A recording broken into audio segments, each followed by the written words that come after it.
I cared about nothing and no one in this whole book. Not a damn thing. I didn't care about anything. You were supposed to be the chosen one! Hello there, today I'm going to be talking about my huge disappointment with this book, From the Fatherland with Love, by Murakami Ryu, the other Murakami, as he's sometimes called, with like little quotation marks, which is a bit unfair, I think, but whatever. I've read 3 other books by him, and on the basis of those books, I judged him as one of my favorite authors of all time, which, you know, isn't something I do lightly. And so when I got this book, and I heard the premise about this book first, and I thought, this is written explicitly for me by one of my favorite authors. It's set in the city I'm living in Japan, Fukuoka. It's a sort of socio-political thriller which is set in an alternative present where North Korea has invaded Japan, or more specifically Fukuoka, and then barricaded off, well, the Japanese government then barricades off Kyushu, the island of Kyushu, which is the island where Fukuoka is. And the idea is how quickly, you know, Japan would succumb to North Korean rule. It felt like it was going to be something that was amazing, and it wasn't. It was awful. It's frustrating, and I'm going to say why. But first of all, why do I like Murakami so much? It's because I like all the other things I've read by him, basically, but especially Audition and In the Miso Soup were like short thrillers that really made me realize what you could do with a thriller. I'd never really been into the genre. I'm still not, to be honest. The fact that they were short and snappy page turners didn't like detract from the fact that they were dealing with really weighty topics and social critique, and that was something I'd never read before. I've never read it done as well there since, to be honest. And here's a key thing, that he managed to get that social critique in without being didactic. He wasn't clearly saying, this is what I think about this particular issue in society. He was kind of finding the tension and then using violence, which I think is like kind of borders on magical realism. The prose almost seems to like disintegrate when the violence happened, and he uses that kind of tension to get at the social things that he's talking about. So that's why I like him, and that's why this book was so weirdly bad, and like, because it was the opposite of all those things. Normally I would read a bit of it to show why I don't like it, but everything is so turgid and long, and it's like Wikipedia articles. It's like every character is like a Wikipedia article on a certain subject that the author researched, whether it's like bomb making or architecture or political economies and like global tensions in the Korean peninsula, and like, I don't know, he picks different topics which are obviously relevant. And at the end of the book, he had a little thing where he said that he spent how many years? 3 years of research to put this together. And you can feel his 3 years of research. Every character has the author's boring voice, and even when they're put in like weird situations, they still, like, you know, they're like hiding from terrorists, or, you know, worried about being shot. In the middle of a conversation at any given point, someone might suddenly start spouting about a certain specific area of knowledge that they're supposed to be an expert in or something, and it's just completely implausible. It's completely unrealistic and dry. It's not even like unrealistic and exciting and magical and surreal. It's so dry. And another thing that's really important is the number of these dry, boring characters is phenomenal. Like at the beginning, he has a list of prominent characters. So that's 1 page, and I think there's 6. 1, 2, 3, 4, 5, 6. 6 pages, which is just listing the main characters of this book. And when I started it, I thought, cool, this looks great. This looks like a Russian novel. It's like, how is he gonna make this work, having so many main characters? And the answer is he doesn't. He really doesn't. It's like a census. There's just too many damn people in this book. And often they're saying things that don't match the story. Like he wants us to think that the North Korean squad which invades Fukuoka is really competent and trained and so on. And so characters are always talking about how competent and trained the North Koreans are, and like how silly the Japanese are for not, being able to deal with them and stuff. But it doesn't show. Like, they make all sorts of mistakes, and I was thinking, they're rubbish. Like, why are you telling me these things and not being able to show me them? Like, I don't believe anything. And it's such an interesting idea. It's such a great concept. And oh, I forgot to mention another thing that made this book sound really interesting for me was the fact that it was kind of prophetic, in the sense that I forget when he published it, but it was originally published before the 2008 economic crash. And the premise for the book is that there is a economic crash around that time, global economic crash, which like makes countries become more isolationist, which is why America sort of withdraws a bit from Japan, which is why North Korea can then invade Japan.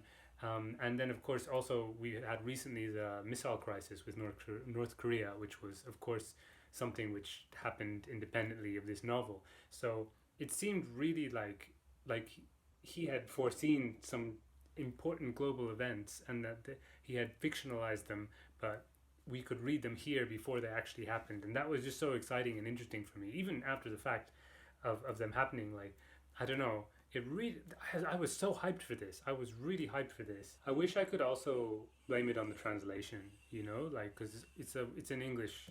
It's a work in translation, and you always have that doubt, right, when you're reading stuff in translation. Like, is it the writer, or is it the translator, or is it a nuance of the language which, no matter how good the translator was, it just doesn't come through. But this was translated by 3 different people, and one of them is the one who translated his other stuff, and he's the one whose name comes first, so I imagine he's the main translator. And yeah, his other books were phenomenal, and they had the same translator. So I'm sorry, it's not the translator, it's you. It's just your bad book. Now, the reason it's so frustrating is because it's not 100% bad. There are some really good bits hidden in this huge page length. And like, I was kind of pushing through because I wanted to get to this chapter called In Ohori Park, because I live near Ohori Park, and I go there all the time. I wanted to see the chapter where the main characters, or whichever of the million main characters actually goes there. Whoa. I wanted to see it. I wanted to read it. I wanted to experience that. And it actually was interesting, not just because of the place, but the story seemed to pick up at that point, because it went back to the Murakami Ryu that I know, because there's this character who does strange things, but his motivations make sense to me. So I felt, oh, here's someone I don't understand, but I know why he's doing what he's doing. And there was this sudden explosion of otherworldly violence, and again, in his trademark style, like the kind of dry, realist narrative gives way to the strange, almost impressionistic descriptions of violence. And also, like, the violence happens in and around this kind of secret restaurant in the park, which is for rich people. Like, it's really secret. Like, the door is like properly hidden. But I went in once to see the menu, and they wouldn't show it to me, so I found it online, and it's insane. Apparently Marilyn Monroe went there when the restaurant was located in Hakata, so they've got like Marilyn Monroe pictures all over the wall, and it's just one of these rich people secret places, and I hate those. And it gets blown to pieces, and it's just like absolute carnage, and that sort of sense of anarchy, of the attacking the institutions and the physical spaces which represent power, and then like kind of showing them, like in disarray and on fire and stuff like that. I love it. It's great. So that was really exciting. I really don't like that restaurant, and I liked reading it getting blown up. So suddenly, about the halfway point, it kind of picked up, and there were a few other things like that, and it was a shame that it took 300 pages or something. How long is this thing? Yeah, about 300 pages before I could get invested in anything, basically. I felt like, Murakami, there you are, my Murakami, where have you been for the last 300 pages? On Wikipedia, probably, but it was such a shame that it took so long for me to find something salvageable here. And I wish almost that there hadn't been anything salvageable, because that just makes the good stuff feel like a waste. There's this chapter called Execution, which is set in Momochi, near the in the Momochi hospital, which is near the place where the North Koreans create their camp, or their base, and it's just following a doctor who's sort of, going about his normal life, and he's kind of an unpleasant character. He's sort of cowardly, and I don't know. It was interesting to read about a normal person trying to go about their normal life while there's a North Korean military base suddenly appeared next to their workplace. And this chapter was just like, it had its own themes in it. It had a beginning, middle, and end. It had a character arc, even in the space of that one chapter, which was satisfying. The main events of the plot took place like a subplot in that chapter, as in like they were happening in the background. So like they'd be hearing something on the news or hearing a conversation between North Korean commanders, and we would understand that because we know the big plot. But in the chapter, it was just sort of like background info, and that was interesting as well. So it was just like infuriating that there was a good chapter, a full nice chapter, which would almost be a short story by itself. That said, there was something that I really didn't like about that chapter. There's this execution by firing squad of one of the North Koreans, and the Japanese doctors are looking from the hospital, and they can see it from the windows of the hospital, and they're really horrified, and they want to stop it, and they talk a lot about like how immoral and disgusting and of the past this execution is, and that like putting it on display so that everyone can see someone being murdered by the state is so barbaric. And that's all true and interesting, but in Japan we have executions as well, and the only difference is that you don't see them, and they're not done in this brash kind of way. In fact, the place where Kyushu executes people is really close to the setting of the chapter. Again, pretty near my house. But yeah, they hang people in Momochi, and it's like, why was that not mentioned? Because that would have been the perfect thing to be meant. It would fit his style so well in this novel to like bring out the irony of what the doctors are saying, that the North Koreans are so barbaric because of their style of executing, whereas really, Japan also executes people. It just doesn't do it in this sort of like big regalia kind of brutal thing. So I don't know, like, I thought it.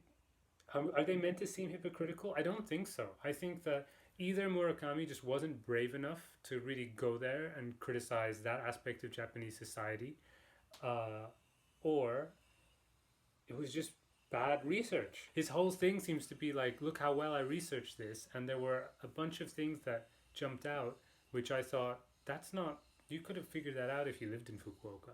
Just saying, as someone who lives in Fukuoka. The main elevator in the Seahawks Hotel has 6 doors, not 4, as is actually a really key plot point in the climax of this. So, even his own criteria, which he set for himself in this novel, is just like, he fails on that front as well. As well as that chapter, there were other ones near the end of the novel which had this feeling of being like self-contained, like a collection of short stories set in this dystopian version of reality, where the economic crash like kind of ruined Japan, became more isolated, North Korea invaded, and Japan basically had to give up Kyushu. And the people of Kyushu had to sort of adapt to being Japanese citizens under North Korean rule. That could have been a really interesting project, I think. Like, it sounds like a TV series or something. I would watch the hell out of that TV series, and I would have read it. I would have read it if that was the thing that he had written. Okay, so I've ranted enough about this. Again, frustrating because A, favorite writer, B, had some of his great writing buried in this like behemoth of nothingness, and C, the setting, right? That was a big thing. I really rarely read books which are set in places that I know. I could actually walk to the places where the action is taking place, where like the North Korean invasion squad is, like terrorizing people or whatever, and I could read it where it's happening. I can kind of envision it all around me. Also, it might sound kind of weird, but because of like the coronavirus threat, like even normal everyday spaces felt kind of like, they felt threatening, I guess, when you see loads of people there, and everyone's wearing their masks, but big crowds of people like were still gathering, and that you had to avoid them. So there was this sense of danger everywhere while I was reading this book, where people are going through similar people have a big sense of danger while they're walking around town and stuff like that, and the world feels different and strange, like not normal Fukuoka, but strange dystopian Fukuoka. And that was, I was living in a different strange dystopian Fukuoka, so it actually added to the experience in a kind of twisted way, I guess. Every time I look at it like this, there's this gas mask face on the front, so I feel like, I'm staring into its eyes and it's staring at me, and it's like there's just some real friction here. What were you thinking? Well, thank you for giving me your time and listening to me rant and rave about that awful thing. It's gone from my system.